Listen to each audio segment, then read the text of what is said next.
Time ಇಲ್ಲ, ಅದಕ್ಕೆ 5 ಗಂಟೆ ಬೇಕು, 8 ಗಂಟೆ ಬೇಕು. ಆದ್ರೆ ನಾನು ಪುಸ್ತಕ ಓದಿ ಮೊದಲ ಬಾರಿಗೆ ವಿಶ್ವದಲ್ಲಿ, ದೇಶದಲ್ಲಿ, ರಾಜ್ಯದಲ್ಲಿ ನಾನು ಒಂದು ಆಪ್ ತರ್ತಾ ಇದ್ದೀನಿ ಈ ಕಲಿಕೆಗಾಗಿ, ಅಧ್ಯಯನಕ್ಕಾಗಿ. ಓಕೆ, ಇನ್ನೊಂದು ತಿಂಗಳಲ್ಲಿ ಹೊರಗೆ ಬರ್ತಾ ಇದೆ ಮೊದಲ ಬಾರಿ. ಇರ್ಲಿ, ಸುಮ್ಮನೆ ಪಟ್ಟಿ ಮಾಡ್ತೀನಿ ನೋಡಿ ಈ ಪಂಕ್ತಿನ. ಏನೇನು ಈ ಪ್ರಾಬ್ಲಮ್ ಯಾವುದೋ ಎಲ್ಲವೂ ನಿಮ್ಗೆ ಇರ್ಬೇಕು ಅಂತಿಲ್ಲ. ನಿಮ್ಗೆ 2 ಇರ್ಬೋದು, 8 ಇರ್ಬೋದು, 10 ಇರ್ಬೋದು, 20 ಪ್ರಾಬ್ಲಮ್ ಕೆಳಗಿರ್ಬೋದು. ನಾವ್ ಯಾಕೆ ಸ್ಕೋರ್ ಮಾಡ್ತಿಲ್ಲ, ಯಾಕೆ ಜಾಂಡರ್ ಆಗ್ತಿಲ್ಲ, ಯಾಕೆ ಕಲಿತಿಲ್ಲ, ಯಾಕೆ ಅರ್ಥ ಆಗ್ತಿಲ್ಲ, ಯಾಕೆ ದೊಡ್ಡ ಮನುಷ್ಯ ಆಗ್ತಿಲ್ಲ ಅಂದ್ರೆ ಈ 20ರಲ್ಲಿ ಎಲ್ಲೋ ಸಮಸ್ಯೆ. ಆ 3 ಸಮಸ್ಯೆ ಇಲ್ಲ ಅಂತ ತಿಳ್ಕೊಂಡಿದೀನಿ. ಇದ್ರೆ ಸಾಮಾಜಿಕ ಕುಟುಂಬ ಜೀವನ ಅದು ಪ್ರಾಬ್ಲಮ್ಮೇ. ಬಟ್ ಅದಿಲ್ಲ ಅಂತ ತಿಳ್ಕೊಂಡು ಇದನ್ನ ಮಾತಾಡ್ತಾ ಇದ್ದೀನಿ. ಸುಮ್ಮನೆ ನೋಡಿ, ಏಕೆ ಓದಬೇಕು? ಇವರಮ್ಮ ಓದೆ ಓದೆ ಓದೆ ಅಂದ್ರೆ ಇವಳು ಒಂದೇ ಕ್ವಶನ್, ಯಾಕೆ ಯಾಕೆ? ಅವರಪ್ಪ ರ್ಯಾಂಕ್ ಬರ್ಬೇಕು ಕಣೋ, ಫಸ್ಟ್ ರ್ಯಾಂಕ್ ಬರ್ಬೇಕು, ಜಾಣ ಆಗ್ಬೇಕು, ಸ್ಕೋರ್ ಮಾಡೋ, ಸ್ಕೋರ್ ಹೈ ಅಂದ್ರೆ ಇವನು ಇಂಗ್ಲಿಷ್ ಅಲ್ಲಿ ಒಯ್ ಅಂತ. ಏಕೆ ಓದಬೇಕು? ತುಂಬಾ ಜನ ಪಾಠ ಶುರು ಮಾಡಿದಾಗ ದೇ ಡೋಂಟ್ ಶೋ ಇಂಟ್ರೆಸ್ಟ್. ಮೇಷ್ಟ್ರು ಮೇಡಮ್ ಪಾಠ ಶುರು ಮಾಡ ಅವ್ರಿಗೆ ಇಷ್ಟನೇ ಇಲ್ಲ. ಮೊನ್ನೆ ಒಂದು ಸರ್ವೆ ರಿಪೋರ್ಟ್ ಬಂದಿದೆ, how many of the Indian students are not interested to study. ಹಿಂಗೆ ಹುಚ್ಚುಚ್ಚಾಗಿ ಸರ್ವೆಗಳು ಮಾಡ್ತಿರ್ತಾರೆ ಕೆಲವ್ರಿಗೆಲ್ಲ. ಆ ತರ ಸರ್ವೆ ಮಾಡಕ್ ಹೊರಟ ಒಬ್ಬ, ಕರ್ನಾಟಕ ದೇಶ ಎಲ್ಲ ಸೇರಿ ಒಂದು ಸರ್ವೆ ಮಾಡೋ. You will be shock to know this, you will be shock to know this. ಕೇಳಿಸ್ಕೊಳ್ಳಿ, ನೀವೆಲ್ಲ ಅನ್ಕೊಂಡಿದಿರಲ್ಲ ಡಾಕ್ಟರ್ ಆಗ್ತಿದ್ದಾರೆ, ಇಂಜಿನಿಯರ್ ಆಗ್ತಿದ್ದಾರೆ, ಅವ್ರು ನೀಟಲ್ಲಿ ತುಂಬಾ ತಗೊಂಡ್ಬಿಟ್ರು, ಅವಳು ಅಮೆರಿಕಕ್ಕೆ ಹೋಗಿ ಓದ್ತಾ ಇದ್ದಾಳೆ, ಇಲ್ಲಿ MS ಮಾಡಿದ್ಲು, ಇವ್ಳು ರ್ಯಾಂಕ್, ಈ ತರ ಎಲ್ಲ ಕೇಳ್ತಿದಿರಲ್ಲ. ಈ ಪರ್ಸೆಂಟೇಜು 15 ಅಷ್ಟೇ, 100ಕ್ಕೆ 15, 15%.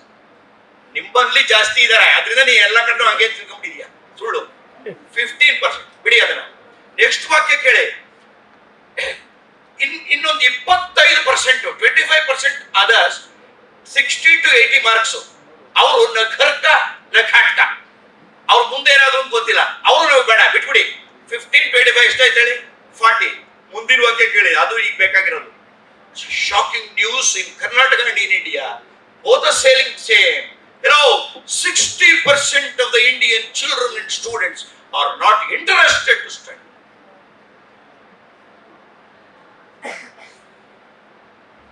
ಬಿಡಿ, ಏಕೆ ಓದಬೇಕು? ಅದಕ್ಕೆ ನಾನು ಟೀಚರ್ಸ್ ಟ್ರೈನಿಂಗ್ ಮಾಡಿದಾಗೆಲ್ಲ ಹೇಳ್ತಿರ್ತೀನಿ, ಫಸ್ಟ್ ಟೀಚರ್ಸು ಪಾಠ ಶುರು ಮಾಡ್ಬೇಕಾದ್ರೆ ಟೀಚರ್ಸ್ ಎಲ್ಲ ಹೇಳೋದೇನ ಏನು ಹೇಳ್ತಾರೆ. They tell the what, but they should start from why. Second world ವಾರ್ನ ಏಕೆ ನೀನು ಕಲಿಯಬೇಕು, ವೈ ಶುಡ್ ಲರ್ನ್ ಅಂತ ಹೇಳಿದ್ರೆ ಅವನು ಇಂಟ್ರೆಸ್ಟ್ ಇಂದ ಇದಕ್ಕ ಕಲಿಬೇಕು. 3ನೇ ಮಹಾಯುದ್ಧನ ನಾನು ನಾಯಕನಾದರೆ, ನಾನು ದೊಡ್ಡ ಮನುಷ್ಯನಾದ್ರೆ ಮಾಡಿಸಬಾರದು, ಆದ್ರಿಂದ 2ನೇ ಮಹಾಯುದ್ಧನ 1 ಲಕ್ಷ ಜನ ಸತ್ತರಲ್ಲ ತಿಳ್ಕೋಬೇಕು ಅನ್ನುವ ಕಾನ್ಸೆಪ್ಟ್ ಅವನಿಗೆ ಬರಬೇಕು. ಪ್ರತಿಯೊಂದರಲ್ಲೂ ವೈ ಇರುತ್ತೆ. Every knowledge has the why. So tell the why and then tell the what. Then how is yours. What ಅನ್ನ ಹೌ ಹೇಳೋದು ಆ ಮೇಟ್ರಿಗೆ ಸಂಬಂಧಪಟ್ಟಿದೆ, ಆ ಕಮ್ಯುನಿಕೇಟರ್ಗೆ ಸಂಬಂಧಪಟ್ಟಿದೆ. ಬಟ್ ವಾಟ್ ಹೇಳಕ್ ಮುಂಚೆ ವೈ. ನೀವು ಈ 10th ಅಲ್ಲಿ ಕ್ವಾಡ್ರಾಟಿಕ್ ಇಕ್ವೇಷನ್ ಅಂತಿದೆ, ಟ್ರಿಗ್ನಾಮಿಟ್ರಿ ಅಂತ ಬರುತ್ತೆ. ತುಂಬಾ ಮಕ್ಕಳಿಗೆ ಅದು ಅರ್ಥವಾಗಲ್ಲ. More than 70% they don't write, they don't understand, they don't. ಯಾಕೆ ಇದು ಯಾಕಬೇಕಿದು? ತುಂಬಾ ಚಾಪ್ಟರ್ಸ್ ಎಂತಕ್ಕ ಏನಕ್ಕ ಅವನ್ ಗೊತ್ತಿಲ್ಲ, ಇವರು ಹೇಳಲ್ಲ, ಕೊನೆಗೂ ಹೇಳಲ್ಲ. ನೀನ್ ನಾಳೆ ಇಂಜಿನಿಯರಿಂಗ್ ಹೋದಾಗ ಸಿವಿಲ್ ಇಂಜಿನಿಯರಿಂಗ್ ನಲ್ಲಿ ಈ ಚಾಪ್ಟರ್ ಬೇಕಾಗುತ್ತೆ, ಮುಂದೆ ಕಲಿಬೇಕಾದ್ರೆ ಈ ತಿಳ್ಕ ಅಂತ ಒಂದ್ ಮಾತು ಹೇಳ್ಬಿಟ್ರೆ ನಾನು ಇಂಜಿನಿಯರ್ ಅಂದ್ರೆ ಬೇಕಪ್ಪ ಅಂತ ಓದ್ತಾನೆ. ಸೊ ಅದರಿಂದ ನೋಡಿ, 4 ಬಗೆ ಜ್ಞಾನ ಇದೆ. ಅರಿವು, ಒಂದು ಜ್ಞಾನ, ಇನ್ನೊಂದು ವಿಜ್ಞಾನ, ಇನ್ನೊಂದು ತಂತ್ರಜ್ಞಾನ, ಇನ್ನೊಂದು ಸುಜ್ಞಾನ. ಎಷ್ಟೇ ಓವರ್ ಆಲ್ ನಾಲೆಜ್ ಅಂದ್ರೆ ಇಷ್ಟೇ. ನ್ಯೂಟನ್ಸ್ ಥರ್ಡ್ ಲಾ ಇದೆ, action and reaction are equal and opposite. ಮೊದಲಿಂದ ನಮ್ಮ ಅಪ್ಪನ ಕಾಲದಿಂದ, ನಮ್ಮ ತಾತನ ಕಾಲದಿಂದ, ನನ್ನ ಕಾಲದಿಂದ, ನನ್ನ ಮಗನ ಕಾಲದವರೆಗೂ ಒಂದೇ ಎಕ್ಸಾಂಪಲ್ ಕೊಡೋದು. ನೋಡಿದ್ರಾ, ಒಂದು ಬಾಲನ್ನು ಗೋಡೆಗೆ ಹೊಡೆದರೆ ಸಮಾನವಾಗಿ ಅದು ಅದೇ ವೇಗದಲ್ಲಿ ವಾಪಸ್ ಬರುತ್ತದೆ ಅಂತಾರೆ ಅಲ್ವಾ? ಮೇಡಮ್ ನಿಮ್ಗೂ ಅಂತ ಹೇಳಿದಲ್ವಾ, ನಮ್ಮ ಅಪ್ಪಂಗೂ ಅಂತ ಹೇಳಿ. ನೋಡಿ, ಸುಮ್ಮನೆ ಒಂದು ಮಾತು ಹೇಳ್ತೀನಿ, ನೀವು ಜ್ಞಾನವನ್ನ ವಿಜ್ಞಾನವನ್ನ ಸುಜ್ಞಾನದ ಜೊತೆ ಹೆಂಗ್ ಕಂಬೈನ್ ಮಾಡ್ಬೋದು ಅನ್ನಕ್ಕೆ ಈ ಕಾಲಕ್ಕೆ ಹೇಗ್ ಟರ್ನ್ ಮಾಡೋದು. ಒಬ್ಬ ಹುಡುಗಗೆ ನೀನೇನಾರು ಹುಡುಗಿ ಕಡೆಗೆ ನೋಡಿ ಏನಾರು ಗಿಡಾಯಿಸಿದ್ರೆ ಚಪ್ಪಲಿ ತಗೊಂಡು ಹೊಡಿತಾಳೆ. ಹುಷಾರ್. Action and reaction are equal and opposite. ನೋಡಿ, ಸುಜ್ಞಾನ ಹೇಳಿದೆ, ಹೆಣ್ಮಕ್ಳು ಹೆಂಗ್ ನೋಡ್ಕೋಬೇಕು.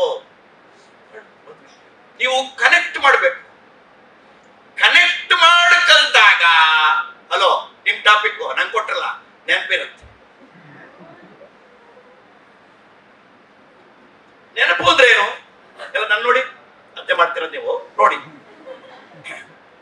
ನನ್ಗೆ ಕೂತ್ರಾಗಲ್ಲ, ನಾನು ನಿಂತು ಓಡಾಡೋನು. ಓಡಾಡಿ ಸರ್. ಬಿಡಿ, ಮುಗಿದೋಯ್ತು. ಸ್ಟೇಜ್ ಮೇಲೆ ಅಷ್ಟೇ. ಇಲ್ಲಿ ಬಂದ್ರೆ ನಮ್ ಕ್ಯಾಮ್ರಾ ಕಷ್ಟ ಆಯ್ತು. ಎಲ್ಲ ನಾನು ನೋಡಿ. ಒಳಗಿರುವುದನ್ನು ಹೊರಗೆ ಎಳೆಯುವ ಶಕ್ತಿಯನ್ನು ನೆನಪು ಎಂದು ಕರೆ. ಸಿಂಪಲ್, ಸರಳವಾಗಿ ಮಾತಾಡೋಣ. Let us talk simple. What is there inside, if you are able to take it out, bring it out, the power of that is memory. ಇಷ್ಟಿದೆ, ಅಲ್ಲಿ ಇಷ್ಟು ಬರೀಬೇಕು, ಇಷ್ಟು ಎಳೆದ್ರೆ 100% ಮೆಮೊರಿ. ಇಷ್ಟಿದೆ, ಇಷ್ಟು ಎಳಿದೀಯಾ 50% ಮೆಮೊರಿ. ಇಷ್ಟಿದೆ, ಏನು ಎಳಿಲಿಲ್ಲ, ಅದಕ್ಕೆ ಏನು ಬರೀಲಿಲ್ಲ, 0% ಮೆಮೊರಿ. ಎಳೆಯೋದು ಮುಖ್ಯ.